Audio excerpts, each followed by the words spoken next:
तो हमने क्या क्या पढ़ लिया, सुन लो ध्यान से। अवतल दर्पण के द्वारा प्रतिबिंब का बनना पढ़ लिया, उत्तल दर्पण के द्वारा प्रतिबिंब का बनना। मैंने पिछले वाली वीडियो में यही बताया, क्लास पता नहीं पिछले वाली क्लास में कल यही चल रहा था, अवतल दर्पण में प्रतिबिंब कैसे बनाया जा और उत्तल दर्पण के अंदर प्रतिबिंब कैसे बनाया जा। अभी मुद्दत तक काम आएंगे तुम्हें, 12th क्लास में पूरा काम आने वाला हो। 12th क्लास उसके बिना पास कर नहीं सकते। बेसिक हो, जिसका बेसिक खराब होगा ना उसका सब कुछ खराब होगा। फाउंडेशन खराब जिसका हुआ है, समझ में आया बात है। जो नहीं आ रहा ना, नहीं पढ़ रहे हो, ये तबाह होने वाला, देख लेना तुम जब रिजल्ट आने वाला, इनकी सबकी पोले खुल जाएगी। समझ में आया बात है, जितना इंजॉयमेंट कर रहे थे। चलो आ जाओ, आज हम क्या पढ़ने वाले, आ जाओ। नोट, नोट मतलब कुछ खास खास बातें, सोनी सोनी बातें पढ़ने वाले हम। ध्यान तो सुनना अच्छे तरीके से, ठीक। आ जाओ, मैं इधर एक अवतल दर्पण बनाता हूँ, इधर एक उत्तल दर्पण बनाता हूँ, कुछ चीजें बताता हूँ, बहुत महत्वपूर्ण, समझ लेना अच्छे तरीके से। सवाल आने वाला, पेपर मांगा है तो पक्का सवाल आगा, एक सवाल पक्का आगा, वो भी 3 नंबर का। समझ में आया बात या, और ये सवाल आने ही चाहिए तुमसे, ध्यान से समझना अच्छे तरीके से क्या क्या बताया जाएगा। नोट नंबर फर्स्ट, जरा ये बताना ये कौन सा दर्पण है, बताना जरा कौन सा दर्पण है। प्रैक्टिस करिए तो तभी तो पता लगा अवतल दर्पण है। वो जमाना याद करो जब पढ़ रहे थे कि अब दर्पण दो प्रकार के होते हैं, अवतल दर्पण उत्तल दर्पण। अब प्रैक्टिस कर करो, पता लग गया कि अवतल दर्पण। तो प्रैक्टिस मेन चीज है भाई।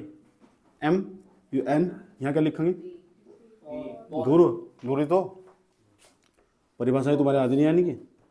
उसके बाद इसका principal focus centre of curvature. अच्छा, इधर यहाँ क्या होगा, अनंत। कोई प्रॉब्लम यहाँ तक। मान लो अगर आप यहाँ कोई वस्तु रख देते हो, यहाँ रख दिया आपने कोई वस्तु, इसका नाम A, इसका नाम B, आपने वस्तु रख दी, वस्तु के पास से चली प्रकाशीय किरण, चली प्रकाशीय किरण, जो भी प्रकाशीय किरण यहाँ से जाएगी ना वो हमेशा मुख्य फोकस होकर जाएगी कि नहीं जाएगी। किसी छात्र को यहाँ तक कोई प्रॉब्लम। एक प्रकाशीय किरण ऐसी भी होगी जो वक्रता केंद्र में से होकर जाएगी वक्रता केंद्र में से होकर। जो भी प्रकाशीय किरण वक्रता केंद्र में से होकर जाएगी ना वो उसी मार्ग वापस लौट जाएगी नहीं लौट जाएगी। जहाँ दोनों किरण मिलती दिखाई देगी ना वहाँ वस्तु का प्रतिबिंब बन जाएगा। इस वस्तु का जो प्रतिबिंब होगा A' और B नाम देंगे। कौन सा दर्पण है, कौन सा है, अवतल दर्पण। उत्तल दर्पण का देखो सर, उत्तल दर्पण ध्यान तो समझना, बहुत इंपॉर्टेंट चीज बताने जा रहा हूँ। समझ में आया बात है, पेपर में सवाल आएगा पक्का 100% 3 नंबर का, ठीक। देख लो अच्छे तरीके से समझ लो।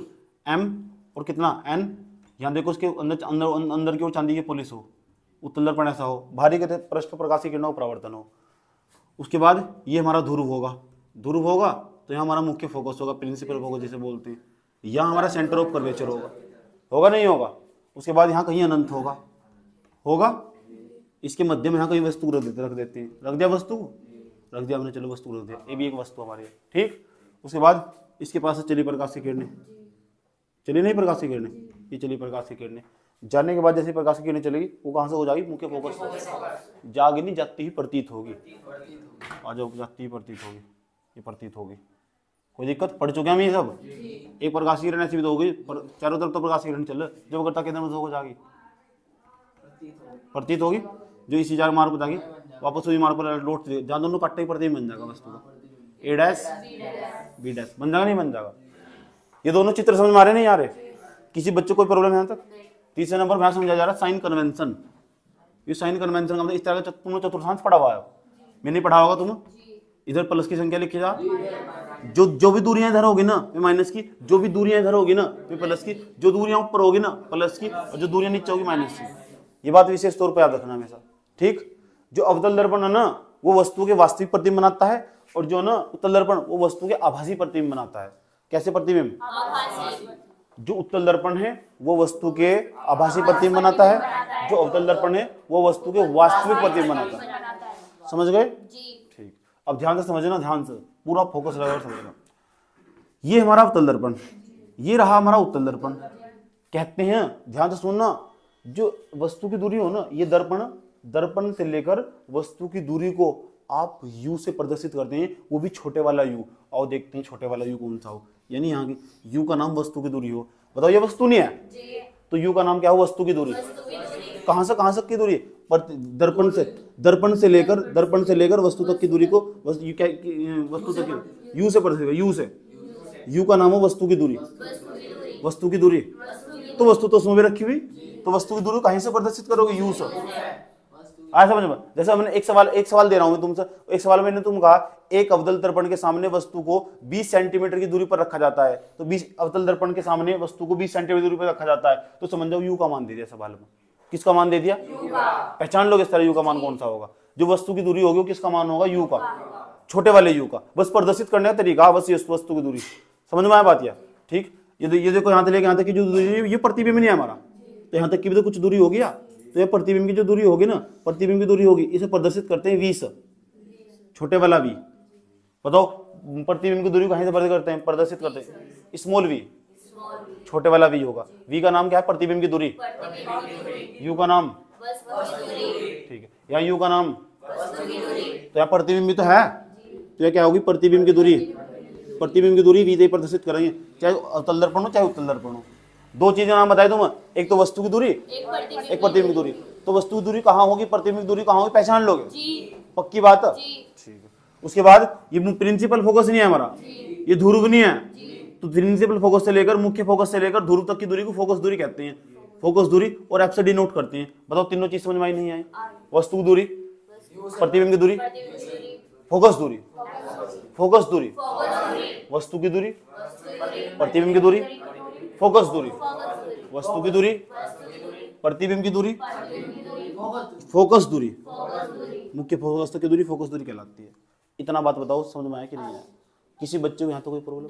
तीन चीज समझ में आई है, ताकि आप ना भूल लो। मैं यहाँ लिख भी रहा हूँ आपकी सुविधा के लिए, ठीक, आपकी सुविधा अनुसार लिखा जा रहा है। यू का नाम होगा बेटे वस्तु की दूरी, वस्तु की दूरी, मजबूरी नहीं दूरी। वी का नाम हो प्रतिबिंब की दूरी, प्रतिबिंब की वस्तु की दूरी को हम कभी कभी नहीं कहते बिंब की दूरी, बिंब, तो बिंब का मतलब समझाना वस्तु हो, बिंब का मतलब क्या हो, वस्तु, ठीक। इंग्लिश में कहते हैं distance of object, distance of image, distance of image. F का मतलब वो फोकल लेंथ, फोकस दूरी, फोकस। इतनी बात बताओ समझ में नहीं आई? तीनों चीज इसमें भी होगी, इसमें भी होगी। अब सवाल, जब हम कोई सवाल कर रहे होंगे तो सवाल करते वक्त कौन अवतल दर्पण में कौन कौन सी चीज प्लस की होगी, कौन कौन सी चीज माइनस की होगी, उत्तल दर्पण के अंदर कौन कौन सी चीज प्लस की होगी, कौन कौन सी चीज माइनस की होगी, ये बतागा साइन कन्वेंशन, परिपाटी चिन्ह जिसे बोलते हैं। ये परिपाटी चिन्ह बतागा, ये कह रहा है जो भी दूरियां इधर होंगी वे हमेशा माइनस में होंगी, जो भी दूरियां इधर होंगी, जो भी दूरियां ऊपर होगी, जो भी दूरियां नीचे होंगी। इतना बात बताओ समझ में आया नहीं आया? किसी बच्चों को यहाँ तो कोई प्रॉब्लम? ठीक है, तो बताओ ये अवतल दर्पण नहीं है, अवतल दर्पण में, चलो एक इंपॉर्टेंट बात बताता हूँ, ये वस्तु नहीं है। वस्तु का कुछ न कुछ तो आकार होगा, वस्तु की कुछ न कुछ तो हाइट होगी, लंबाई होगी, कुछ न कुछ तो वस्तु की, उसे हम ओ से प्रदर्शित करते हैं, क्योंकि ओ का मतलब वो ऑब्जेक्ट, ऑब्जेक्ट। तुम्हारी किताबें जो गाइड उसमें लिखा हुआ एच से प्रदर्शित करते हैं, एच का मतलब हाइट हो, लेकिन मेरा प्रदर्शित करने का अलग तरीका, मैं ओ से प्रदर्शित करता हूँ। तुम्हारी गाइड में एच लिखा हुआ होगा, छोटे वाला एच, कोई दिक्कत कंफ्यूजन होने। एच ओ का मतलब समझ गए ना, ओ का मतलब वस्तु का आकार, वस्तु का आकार, वस्तु का आकार ही वस्तु की लंबाई हो, समझ गए? अब बताओ यो है ना प्रतिबिंब, इसे प्रदर्शित करते हैं आई से। आई का मतलब वो इमेज, साइज ऑफ इमेज, प्रतिबिंब का आकार। अच्छा ओ का मतलब क्या हो, वस्तु का। आई का मतलब, ओ का मतलब वस्तु का आकार ही वस्तु की लंबाई हो, वस्तु का आकार ही क्या हो, वस्तु की। आई का मतलब क्या हो, प्रतिबिंब का आकार। लिख देता हूँ यहाँ ताकि तुम कंफ्यूजन हो। तो फिर तो यहाँ इसे भी ओ से प्रदर्शित करेंगे, तो फिर इसे हम आई से प्रदर्शित करेंगे, कोई दिक्कत है यहाँ तक? अच्छा ओ का मतलब समझ गया ना कि प्रतिबिंब पर वस्तु कितनी, वस्तु की लंबाई कितनी यार ये बताओ ना, प्रतिबिंब का आकार कितना, प्रतिबिंब की लंबाई कितनी ये बताओ ना, ये है उसका मतलब। और तुम्हारी किताब में कैसे लिखा हुआ, उसमें किताब में और जो हमारी गाइड है उसमें कैसे लिखा हुआ, यहाँ एच लिखा हुआ, यहाँ लिखा हुआ एच डैश, तो वो भी गलत नहीं है, वो भी सही है, बस मेरा प्रदर्शित करने का अलग तरीका, ठीक। जो मैं जिस तरह में कराऊंगा सारे सवाल हो जाएंगे मैं। तो उसके बाद ओ का मतलब हो वस्तु का आकार, वस्तु का आकार। आई का मतलब प्रतिबिंब का आकार, प्रतिबिंब का।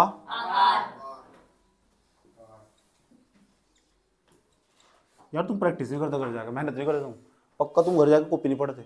और जो बच्चा घर बैठे कॉपी नहीं पढ़ने वाला ना, वो कुछ नहीं लिखने वाला पेपर में, मैं लिख कर दे रहा हूँ, फेल हो रहा हूँ। समझ में आया बात? है वस्तु की दूरी होगी, प्रतिबिंब की दूरी होगी, फोकस दूरी होगी, वस्तु का आकार हुआ, प्रतिबिंब का आकार हुआ, ये सब चीजें इसमें भी होगी, ठीक। पता लग गया ना? जो दूरियां ऊपर होगी प्लस की होगी माइनस की, जो नीचे होगी इधर वालियां, इधर वालियां। अब अवतल दर्पण के अंदर चलते हैं, फिर उत्तल दर्पण के अंदर चलेंगे, पता करेंगे। 5 ही तो चीजें इसके अंदर, 5 नहीं 4 चीजें इसके अंदर, 6 चीजें इसके अंदर। वक्रता केंद्र से लेकर यहाँ तक की दूरी को पता क्या कहते हैं? वक्रता त्रिज्या। आर का नाम वक्रता त्रिज्या, आर का नाम है वक्रता त्रिज्या, वक्रता त्रिज्या। और वक्रता त्रिज्या फोकस दूरी की, जो वक्रता त्रिज्या ना फोकस दूरी की 2 गुनी हो। अगर या 32 है ना तो 16 हो जाएगी, या 40 है ना तो 20 हो जाएगी फोकस दूरी। समझ में आया बात? या कोई प्रॉब्लम यहाँ तक? अगर किसी भी गोले दर्पण की तुम्हें वक्रता त्रिज्या पता ना तो फोकस दूरी आराम से निकाल लोगे, आधा कर लेना उसका। समझ में आया बात? चलो चलो, हमने कहा एक अवतल दर्पण की वक्रता त्रिज्या 50 है, तो फोकस दूरी कितनी होगी? आराम से निकाल लोगे। ठीक, क्योंकि आधा हो मैं पहले बता चुका हूँ। ये 6 चीज है हमारे पास, ये 6 की चीज, इसमें कौन कौन सी चीज प्लस की होगी, कौन कौन सी चीज माइनस की होगी, यही याद रखनी चीजें है। समझ में आया बात? या इनते ही सवाल होंगे। समझ, जो मैं बातें बताने जा रहा हूँ तुम, अगर तुम ये बातें याद रख लोगे तो ये समझ जाओ, तभी तुम्हारे सवाल होंगे। सवाल नहीं होंगे अगर तुम ये बातें याद नहीं रखोगे, कंफ्यूज हो जाओगे। समझ में आया? मारे जाओगे तुम। इसलिए कहता हूँ तुम याद रखते हैं। और पता करते हैं इसमें कौन कौन सी चीज प्लस की, कौन कौन सी चीज माइनस की होगी। अब बताओ, इधर देखो, उसे देखो ध्यान से, इधर की दूरियां कायम होगी, माइनस में होगी। यू का मान तो इधर है नहीं, पक्का यू का मान माइनस में लेंगे। नहीं भी कहा ना तब भी माइनस में रखेंगे। समझ में आया बात? है तो मैं लिखने जा रहा हूँ कौन कौन सा यू का मान माइनस में होगा। एफ का मान इधर नहीं है, जो दूरियां इधर हो कहीं वो माइनस में नहीं होगा। यू को वी का मान भी माइनस में होगा, वी का मान भी इधर ही, एफ का मान भी माइनस में होगा यार, आर का मान भी माइनस में होगा बे, आर का मान भी। और जो नीचे दूरियां हो नीचे, आई नीचे नहीं है, आई नीचे नहीं है, ओ पर बस ओ प्लस का होगा, बाकी सब माइनस के होंगे, सिर्फ ओ प्लस का होगा। देखो यू का मान इधर माइनस में, एफ का मान इधर माइनस में, आर का मान इधर नहीं है कहीं में माइनस में। जो भी दूरियां इधर होगी वो कहीं में लेते हैं माइनस। सवालों में प्लस में भी दे रखी ना तब भी माइनस में लेनी। समझ में आई बात? है वो माइनस बता रहा कि इधर बनना प्रतिबिंब। समझ में आया बात? है वो माइनस ही बता रहा प्रतिबिंब इधर बन रहा, जब इधर होगा तो माइनस में लेके चलोगे। तो यू का मान भी माइनस में होगा, वी का मान भी, एफ का मान भी, आर का मान भी। ठीक, उसके बाद आई ओ का मान भी, ओ का मान ऊपर नहीं आएगा, ओ का मान प्लस में नहीं होगा, आई का मान माइनस में होगा। तो बताओ इतनी दूरी बताओ, इतना पोर्शन ये सारा प्लस में नहीं होगा, बस आई का मान माइनस में होगा। होगा नहीं होगा? ये बात देखो माइनस में होगा यार, ये समझ में आया बात? ये सारा माइनस में, ओ का मान प्लस में होगा। क्या कर रहे हो तुम यार, बदतमीजी क्यों बना रहे हो? ठीक, समझ गए ना तुम? देखो आई का मान ही माइनस में, सिर्फ ओ का मान कहाँ में होगा? प्लस में होगा। ये बता दे करो, तुम कंफ्यूज हो जाओ। दोबारा फिर समझ लो, समझ रहे हैं तुम क्या कहने की कोशिश कर जा रहे? जो भी दूरियां इधर होंगी वो कहीं में होगी? ऊपर वाली, नीचे वाली, इधर वाली। अवतल दर्पण की खास बात याद रखनी, सिर्फ आई का मान, ओ का मान छोड़ दो, ओ का मान प्लस में होगा, बाकी सब चीज माइनस में होगी। सिर्फ ओ का मान प्लस में होगा, बाकी सब चीज माइनस में होगी। क्यों होगा ओ का मान प्लस में? पता लगे ओ का मान प्लस में होगा क्योंकि ऊपर, अपर नहीं है, ऊपर ऊपर नहीं है। जो ऊपर होगा भाई साहब वो प्लस में होगा, जो नीचे होगा वो माइनस में होगा। इतनी बात समझ में आई? कोई प्रॉब्लम यहाँ तक? ठीक है, इधर वाली सभी दूरी है, पता लग गया ना? ये सुनो, ठीक है। अब इधर चलो, चले इधर तुम खुद ही देख के बताना कौन कौन सी चीज प्लस की, कौन कौन सी चीज माइनस की होगी। अगर तुमने बता दिया ना तो मैं मान जाऊंगा तुम सीख रहे, नहीं तो फिर सीख नहीं रहे। चलो बताओ, यू का मान प्लस में होगा माइनस में? पक्का, वाह, यू का मान माइनस, ओ का मान, अच्छा ओ का मान प्लस में होगा। अच्छा और बताओ आई का मान बताओ, आई का मान प्लस में होगा। और एफ का मान बताओ, एफ का मान माइनस में होगा, इधर नहीं है एफ का मान, एफ का मान, वी का मान प्लस में, आर का मान, आर का मान तो इधर होगा नहीं, आ रहे हो? आर का मान बताओ क्या कहीं में होगा? ये नहीं है जो 5 की 5 चीज है ना, ये क्या में होगी? बस यू का मान माइनस में होगा। यू वी ई ना निगेटिव की शॉर्ट फॉर्म है, ये पॉजिटिव की शॉर्ट फॉर्म है। पॉजिटिव का मतलब धनात्मक हो, नेगेटिव का मतलब ऋणात्मक हो। बात समझ में आई बात है? इसका मतलब इसमें यू का मान माइनस में होगा, बाकी सब प्लस में। यू का मान माइनस में, बाकी सब प्लस में। याद रखना बढ़िया तरीका, यू का मान माइनस में, बाकी सब प्लस में। ओ का मान प्लस में, बाकी सब माइनस। इतना बात बता दो, मुझे समझ में नहीं है, याद रख लोगे। अब क्यों होगा वो तुम्हें पता लग जाएगा, क्यों होगा पता लग रहा है क्यों हो रहा, कहाँ कहाँ कौन कौन सी चीज कौन सी प्लस में हो रही, कौन सी माइनस में हो रही। रट्टा नहीं मारने का, साफ दिखाई दे रहा, चित्र में दिखाई दे रहा कि कौन सी चीज प्लस की होगी, कौन सी चीज माइनस की होगी। जब सवाल करते वक्त सवाल करने वाले होंगे ना तो इन सब चीजों को विशेष तौर पर ध्यान रखा जाएगा। अब पेपर में मैं तुम्हें सूत्र बताने जा रहा हूँ जिसमें पेपर में सवाल आएगा। समझ में आया बात है? जिसमें पेपर में सवाल आएंगे वो सूत्र बताने जा रहा हूँ, जिसे दूसरी भाषा में हम दर्पण सूत्र कहते हैं। दर्पण सूत्र, उस पर पेपर में हर साल सवाल आएगा, हर साल सवाल। जानना चाहते हो दर्पण सूत्र कैसा हो, दर्शन करना चाहते हो उसके, आओ मैं लेकर आऊँ दर्पण सूत्र को। अब यहाँ लिखने इतना बताओ समझ में आया नहीं है, कोई प्रॉब्लम? दर्पण सूत्र के दर्शन करवाने जा रहा हूँ मैं, हैशटैग बना रहा हूँ मैं, हैशटैग, ठीक। दर्पण सूत्र लिखने जा रहा हूँ, इसे बोलते हैं मिरर फॉर्मूला, दर्पण सूत्र, दर्पण सूत्र बोलते हैं mirror formula, MIRROR, mirror formula, mirror formula. तो इसका सूत्र हो बेटे 1/f बराबर 1/v प्लस 1/u, ये सूत्र हो। 1/f बराबर 1/v प्लस के 1/u। जिस बच्चे को सूत्र याद होगा ना आराम से सवाल कर ले जाएगा। कैसे करोगे समझ लो, कैसे करोगे ये समझ लो, कैसे करोगे? 1/f बराबर 1/v प्लस 1/u, ये सूत्र ना, सूत्र नहीं आयो संबंध भी आयो, पर फिर उल्टा सवाल पूछा जाएगा, ये सूत्र पूछ लेगा, दर्पण सूत्र लिखिए, एक नंबर में पूछ लेगा यही, तो फिर कैसे लिखोगे? 1/f बराबर 1/v प्लस 1/u पूछेगा। f और v और u का मतलब क्या है? f का मतलब गोलीय दर्पण की फोकस दूरी, और गोलीय दर्पण दो हो, वो अवतल भी हो सके उत्तल भी हो सके, इसलिए आप सीधा बताओगे, सीधा गोलीय दर्पण की फोकस दूरी पूछेगा। v का क्या मतलब? वस्तु की दूरी, प्रतिबिंब की दूरी, v का मतलब प्रतिबिंब की दूरी नहीं है, u का नाम है वस्तु की दूरी। समझ गए? सवाल बताओ कैसे पूछेगा, सवाल देखो कैसे पूछेगा, सवाल बनाते हैं। एक अवतल दर्पण में देखना, तुम मैंने किसका मान दिया, मैं सवाल बोल के बता रहा हूं, तुम बताना किसका मान है, f और v और u, इसमें तो कोई दो मान देगा जाएगा, तीसरा मान पूछेगा, ठीक। चलो, एक अवतल दर्पण में वस्तु को 20 सेंटीमीटर की दूरी पर रखा जाता है, u का मान दे दिया कितना? 20 सेंटीमीटर, u का मान दे, यहाँ u का मान रख दोगे, रख दोगे। उस अवतल दर्पण में उस वस्तु का प्रतिबिंब 10 सेंटीमीटर की दूरी पर बन जाता है, 10 सेंटीमीटर दूरी बन, किसका मान दे दिया? v का। अवतल दर्पण की फोकस दूरी याद करो, किसका मान निकालना? ऐसे सवाल बनाए जाते हैं, मजा सा आ रहा, समझ में आया बात है, ठीक। स्कूल में समझा जाने का इस तरह, समझ में आया बात है, यही समझा जाएगा, इसलिए कह रहा हूँ पढ़ लो, नोट्स बना लो, तभी तो हो समा होगा। नहीं जाने का बाहर कुछ भी, सब कॉपी से बाहर तो कुछ नहीं आया, नाता ना आने का, पढ़ लो तभी तो हो समा होगा, सभी समझा रहा हूँ।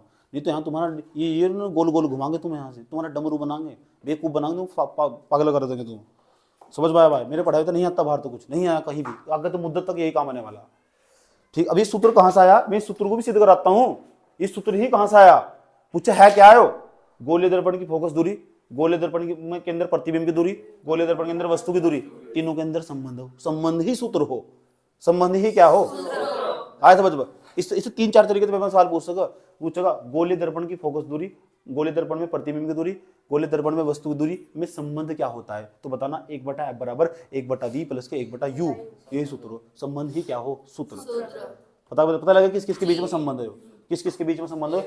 फोकस दूरी के, 1/f नहीं, फोकस दूरी के बीच में, प्रतिबिंब की दूरी के बीच में, वस्तु की दूरी के बीच में। ऐसे समझ मुझे लगा बताओ फोकस दूरी, प्रतिबिंब की दूरी और वस्तु की दूरी के बीच में संबंध क्या हो, तो आप बताओगे 1/f बराबर 1/v प्लस 1/u। दूसरे तरीके से दर्पण का सूत्र क्या हो, गोलीय दर्पण का सूत्र हो 1/f बराबर 1/v प्लस 1/u। कोई पूछने लगा अवतल दर्पण का क्या सूत्र हो, अवतल दर्पण का, मुझे बोलना बेटे अवतल दर्पण का सूत्र नहीं तो गोलीय दर्पण का सूत्र हो, और दोनों में काम मांगा हो। ऐसे समझो 1/f बराबर 1/v प्लस 1/u। कोई तुमसे पूछने लगा अवतल दर्पण में कौन कौन सी चीज प्लस की, कौन कौन सी चीज माइनस की हो, उनकी वाट लग जाने वाली, वो सब रट्टा मार के रखे हुए। समझ में आया बात? या उन्हें क्यों नहीं पता अवतल दर्पण में कौन सा प्लस का होगा, कौन सा माइनस का होगा? समझ में आया? तो तुम्हें पता कौन सा प्लस का होगा, कौन सा माइनस का होगा। अवतल दर्पण के अंदर ओ का मान प्लस का होगा, बाकी सब माइनस का। इस वाले डायग्राम को ध्यान में रखना, बना कर दिखा देना। ये वाला डायग्राम देख, इसके डायग्राम के जरिए हम तुम्हें सब समझा सकते हैं। सारा चित्रों का खेल हो, आया समझ? चित्र समझ लो, चरित्र सुधर जाएगा। इतना बात बताओ, समझ में आई नहीं है? कोई प्रॉब्लम है तक? कुछ रट्टा तो नहीं मारना पड़ रहा है? पता लग रहा है ना? पता लग रहा है इसमें ओ का मान ही प्लस का क्यों होगा, बाकी सब माइनस का क्यों होगा? सारी दूरियां इधर है ना, सारी दूरियां जब इधर होगी, इसके जरिए पता लगा मुझे। इसे बोलते हैं साइन कन्वेंशन, परिपाटी चिन्ह। बात समझ में आया? कोई प्रॉब्लम यहाँ तक? उसके बाद गोलीय दर्पण का सूत्र पता लग गया, तो गोले अवतल दर्पण का कोई सूत्र हो, उत्तल दर्पण का हो, गोलीय दर्पण का हो। इसे दूसरे तरीके से पूछा जा सकता, ये पूछा जा सकता गोलीय दर्पण की फोकस दूरी, प्रतिबिंब की दूरी, वस्तु की दूरी में संबंध, संबंध क्या है? यही तो संबंध है, यही तो संबंध है। पता लग गया ना किस किस में संबंध? एफ का मतलब क्या है? गोलीय दर्पण की फोकस दूरी। अब वो गोलीय दर्पण अवतल भी हो सकता है, उत्तल भी हो सकता है। वी का मतलब क्या है? गोलीय दर्पण में प्रतिबिंब की दूरी। अच्छा, यू का मतलब क्या है? तीनों में क्या होगा? संबंध। संबंध ही क्या हो? इतनी बात बताओ, समझ में? किसी छात्र को यहाँ तो कोई प्रॉब्लम समझे? अवतल दर्पण बताओ कौन सी चीज माइनस की, कौन सी चीज प्लस की हो? सारी की सारी दूरियां माइनस की होगी, ओ का मान प्लस का होगा। अवतल दर्पण में सब चीज माइनस की होगी, सब चीज माइनस की होगी, सिर्फ ओ का मान प्लस में होगा। उत्तल दर्पण के अंदर ना यू का मान माइनस में होगा, बाकी सब प्लस में होगा, सब प्लस में होगा। कोई दिक्कत? यू का मान माइनस में होगा, बाकी सब प्लस में होगा। कोई दिक्कत? ठीक। इतना बात बताओ समझ में आया नहीं आया? अच्छा सा लग रहा? ठीक। स्कूल में नहीं समझ में आने वाला, आया समझ में तो गेम खेल लेंगे तुम्हारे साथ।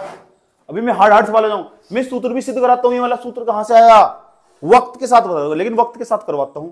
समझ में आया बात? ये चलो नोट करो, यहां तक रोक दो, यहां तक बताओ समझ में आया नहीं आया? गोले दर्पण के सूत्र तक। अब हम पढ़ने जा रहे हैं गोले दर्पण का रेखीय आवर्धन क्या हो, लीनियर मैग्निफिकेशन क्या होगा। अगली हेडिंग हमारी यही है, क्योंकि बार बार तुम्हें जरूरत पड़ेगी इसकी। क्यों पढ़ते हैं वो बताता हूं, क्यों पढ़ते हैं। गोले दर्पण का रेखीय आवर्धन किसे कहते हैं? हिंदी में नाम गोले दर्पण का रेखीय आवर्धन, दूसरी भाषा में हम इसे कहते हैं, दूसरी भाषा में लीनियर मैग्निफिकेशन। लीनियर मैग्निफिकेशन क्या हो समझ लो। ए भैया इधर, इसको हम याद रहेगा ना ये कि कौन कौन सा प्लस का, कौन कौन सा सब माइनस का, ओ का मान छोड़ दो। आ जाओ मेरे प्यारे बच्चों, इधर ध्यान दो। अब अगली हेडिंग हमारी रेखीय आवर्धन। रेखीय आवर्धन क्या हो? रेखीय आवर्धन किसका रेखीय आवर्धन? गोली दर्पण का। गोली दर्पण वो हमारा अवतल दर्पण भी हो सकता है, वो हमारा उत्तल दर्पण भी हो सकता है। आवर्धन, गोवर्धन नहीं आवर्धन, रेखीय आवर्धन। रेखीय आवर्धन को हम लीनियर मैग्निफिकेशन कहते हैं, LINEAR, लीनियर। लाइनर नहीं आयो, linear, linear magnification, magnification, linear magnification, रेखीय आवर्धन। किसका रेखीय आवर्धन? गोली दर्पण का। गोली दर्पण का जो रेखीय आवर्धन है, this is denote by M, इसे हम M से प्रदर्शित करते हैं।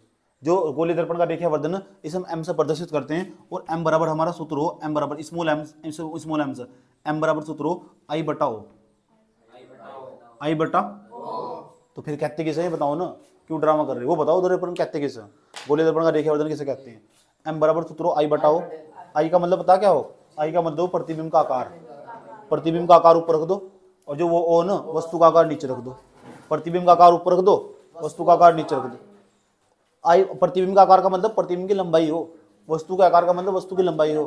प्रतिबिंब की लंबाई अगर ऊपर रख दो और वस्तु की लंबाई नीचे रख दो, कटिंगो कर दो, कटिंगो क्या कर दो, तो निकल जाएगा M का मान, वही गोली दर्पण का रेखीय आवर्धन होगा। निकाल दोगे? अरे ये तो कोई भी बता दो। ये बताओ ना निकाल क्यों रहे, जरूरत क्यों पड़ी हमें रेखीय आवर्धन की? समझ में आया? रेखीय आवर्धन की जरूरत हमें इसलिए पड़ी क्योंकि ये ना गोली दर्पण की प्रकृति के बारे में पता लगाता। गोली दर्पण की किसके बारे में? कि गोली दर्पण अवतल होगा कि उत्तल होगा। अगर किसी सवाल में तुमने M का मान निकाला और आया माइनस में, तो समझ जाना वो अवतल दर्पण होगा। किसी सवाल में तुमने M का मान निकाला आया प्लस में, समझ जाओ तो कौन सा दर्पण होगा? उत्तल दर्पण होगा। तो गोली दर्पण का रेखीय आवर्धन इसलिए निकालते हैं ताकि हम गोली दर्पण की प्रकृति पता कर सकते हो। समझ में आया? गोली दर्पण का रेखीय आवर्धन पता लगा ना क्यों निकालते हैं? इसलिए निकालते हैं ताकि गोली दर्पण के रेखीय आवर्धन, गोली दर्पण की प्रकृति पता कर सकते हो कि गोली दर्पण अवतल होगा कि उत्तल होगा। वो कैसे पता करोगे? M के मान से। M का मान निकाल लोगे यानी रेखीय आवर्धन निकाल लोगे। तो रेखीय आवर्धन गोली दर्पण की प्रकृति पता करने के लिए बनाया गया। समझ में आया ना बात? कि रेखीय आवर्धन क्यों बनाया गया? गोली दर्पण की प्रकृति पता करने के लिए। प्रकृति समझ गए ना तुम? इतना बात बताओ, समझ में आई नहीं आई? कोई प्रॉब्लम? ठीक। तो बताओ गोली दर्पण का रेखीय आवर्धन किसे कहते हैं? तो आप ऐसे बोल लोगे, देखो सुनूंगा तुमसे, गोलीय दर्पण में, गोलीय दर्पण ये भी हो सकता वो भी हो सकता। गोलीय दर्पण में प्रतिबिंब का आकार तथा वस्तु का आकार, प्रतिबिंब का आकार तथा वस्तु दोनों के अनुपात को गोलीय दर्पण का रेखीय आवर्धन कहते हैं। गोलीय दर्पण में प्रतिबिंब का आकार तथा वस्तु का आकार दोनों के अनुपात को गोलीय दर्पण का रेखीय आवर्धन कहते हैं। रेखीय आवर्धन कहते हैं, इसे बोलते हैं प्रतिबिंब का आकार। गोलीय दर्पण में प्रतिबिंब का आकार तथा वस्तु का आकार दोनों के अनुपात को गोलीय दर्पण का रेखीय आवर्धन कहते हैं। इसे हम से प्रदर्शित करते हैं। यह गोलीय दर्पण की प्रकृति के बारे में जानकारी देवे है। समझ में आया कि नहीं? किसी क्वेश्चन में अगर M का मान माइनस में जाए तो कौन सा दर्पण होगा? किसी क्वेश्चन में अगर M का मान प्लस में जाए तो कौन सा दर्पण होगा? बोलो यस और नो। कोई प्रॉब्लम? रुक जाओ, यहाँ परिभाषा लिख दोगे इसकी। रेखीय आवर्धन हेडिंग बनाओ पहले। चलो रेखीय आवर्धन हेडिंग बनाओ रेखीय आवर्धन हेडिंग बनाओ। रेखीय आवर्धन हेडिंग बनाओ रेखीयवर्धन हेडिंग, बना ली रेखीयवर्धन हेडिंग, बना ली ना। लीनियर मैग्निफिकेशन लिखो जल्दी फटाफट, तेज स्पीड से लिखो लीनियर मैग्निफिकेशन। अच्छा किसका रेखीयवर्धन? शाबाश, यह बात विशेष तौर पर याद रखनी कि गोलीय दर्पण का रेखीयवर्धन। हेडिंग बनाओ लीनियर मैग्निफिकेशन, बना ली। अब इसके अंदर लिखो, लिखो अब नहीं रुका जा रहा, जल्दी लिख। लिख गोलीय दर्पण, गोलीय दर्पण में प्रतिबिंब का आकार लिखो, गोलीय दर्पण में प्रतिबिंब का आकार, गोलीय दर्पण में प्रतिबिंब का आकार,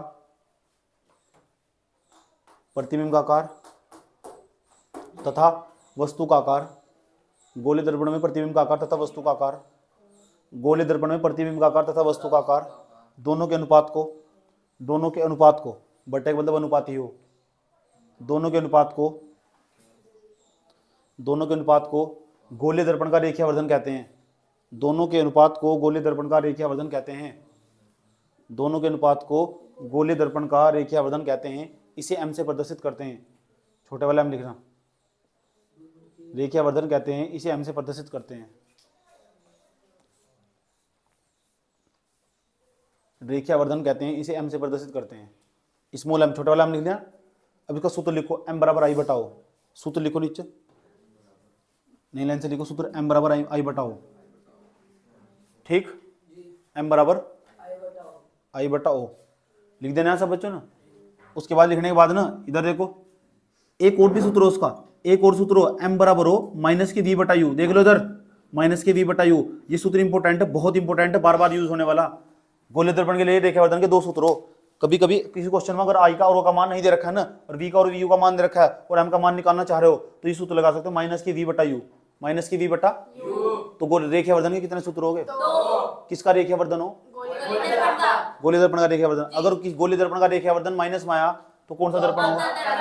अगर गोलीय दर्पण का रेखीयवर्धन प्लस में आया, उत्तल दर्पण के बारे में जानकारी देंगे। क्या है कि उत्तल दर्पण की बात चल रही है, समझ में आया बात? ये ठीक है। यहाँ तो लिख दो, ये वाला सूत्र भी लिखो, m बराबर माइनस की v बटा u, और का मतलब या हो, लिखो m बराबर माइनस की v बटा u, दोनों सूत्र लिखो, m बराबर माइनस की v बटा u। अच्छा स्कूल बता क्या लिखा रखा है? स्कूल में क्या लिखवाएंगे? h डैश बटे h, स्कूल में से लिखवाएंगे। इसे ब्रैकेट में हल्का सा वहीं लिख दो उसके सामने ही, कभी तुम्हारे मास्टर तुम्हारे साथ लड़ना शुरू कर दो कि तुम्हें पता नहीं है, तो तुम समझ जाना वहाँ h डैश का मतलब आई है और h का मतलब o हो, तो भी गलत नहीं है, भी सही है, समझे ना? कोई प्रॉब्लम यहाँ तक भाई? m बराबर माइनस की v बटा u, ठीक। तो जो गोलीय दर्पण का जो रेखीयवर्धन है वो किसके बारे में जानकारी दे? वो गोलीय दर्पण का जो रेखीयवर्धन है किसके बारे में जानकारी दे रहा है? गोलीय दर्पण की प्रकृति के बारे में। नोट NOT नीचे लिखो, नोट NOT, नोट खास बात है, लिखो गोलीय दर्पण का रेखीयवर्धन, गोलीय दर्पण रेखीयवर्धन, गोलीय दर्पण का रेखीयवर्धन, गोलीय दर्पण का रेखीयवर्धन गोलीय दर्पण की प्रकृति के बारे में जानकारी देता है। गोलीय दर्पण का रेखीयवर्धन गोलीय दर्पण की प्रकृति के बारे में जानकारी देता है, प्रकृति के बारे में जानकारी देता है। गोलीय दर्पण का रेखीयवर्धन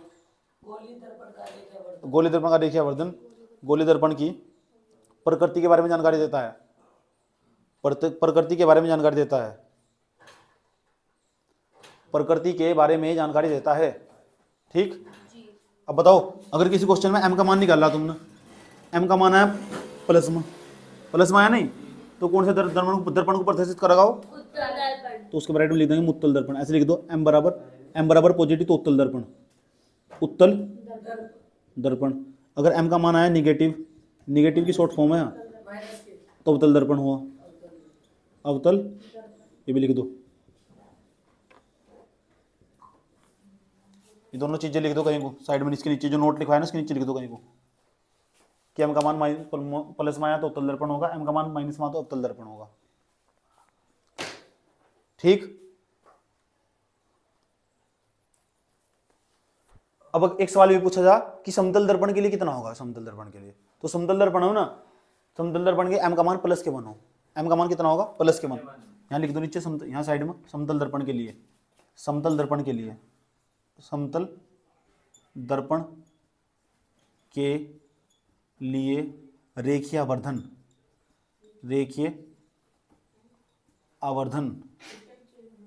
सिर पर लिख दो मैंने, समतल दर्पण कहीं लिख दो यार नीचे, कहीं थोड़ी लाइन पड़ेगा, पॉइंट बना के लिख देंगे, 2 पॉइंट इस तरह। समतल दर्पण के लिए रेखावर्धन m बराबर प्लस के 1, इसे भी हम जानेंगे किस तरह है, प्लस के 1 ही हो, m बराबर प्लस के 1, याद रखना बात। या अगर m बराबर प्लस के 1 है तो इसका क्या मतलब समझ गए, कौन सा दर्पण होगा, समतल दर्पण। समतल दर्पण, समतल दर्पण ना तो अवतल होगा ना उत्तल होगा, प्लेन होगा बिल्कुल, तो बोलते हैं समतल दर्पण। m बराबर प्लस के 1, m बराबर प्लस के 1 का मतलब पता लग गया क्या होगा, कौन सा दर्पण होगा, कौन सा दर्पण होगा, समतल दर्पण होगा, प्लेन मिरर होगा, प्लेन मिरर, समतल दर्पण। अगर m का मान कहाँ में आया, प्लस में, प्लस m, अगर m का मान प्लस का, ये पेपर में सवाल पूछा हुआ, इस कथन m बराबर प्लस के 1, इस कथन से आपका क्या तात्पर्य है, क्या अभिप्राय है।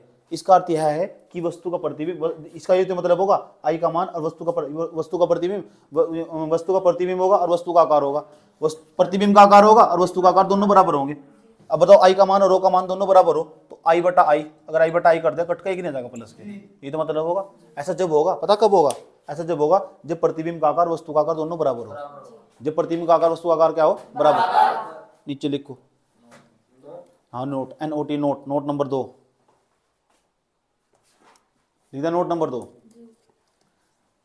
m बराबर प्लस के 1, m बराबर प्लस के 1 का अर्थ